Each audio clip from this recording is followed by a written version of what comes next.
Israel যুক্তরাষ্ট্রের সবচেয়ে নিকৃষ্ট মিত্র এবং ইসরায়েলের কারণে সারা বিশ্বে যুক্তরাষ্ট্রের অনেক শত্রু বেড়েছে বলে মন্তব্য করেছেন মার্কিন পররাষ্ট্র সদর দপ্তর পেন্টাগনের ঊর্ধ্বতন কর্মকর্তা কর্নেল নাথান ম্যাকরম্যান। সম্প্রতি সামাজিক মাধ্যম এক্সে দেয়া পোস্টে ইসরায়েলের কঠোর সমালোচনা করেন এই মার্কিন কর্মকর্তা।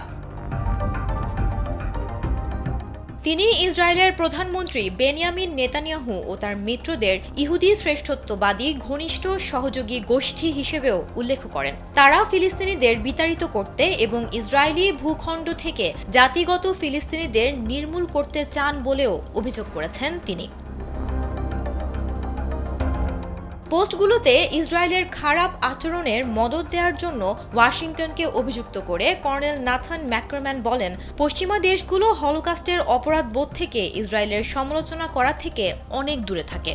তিনি আরও লিখেছেন, কয়েক দশক ধরে ইসরায়েলের কার্যকলাপ জাতিগত নির্মূল এবং গণহত্যার অভিযোগের জন্ম দিয়েছে। এছাড়া গেল বছরের জুনের পর থেকে ইসরায়েলকে খুনোখুনি প্রিয় গোষ্ঠী বলেও মন্তব্য করে আসছিলেন ম্যাকরম্যান। শুধু তাই নয়, ইসরায়েল ও যুক্তরাষ্ট্রের মধ্যপ্রাচ্য নীতির কঠোর সমালোচনা করেছেন তিনি।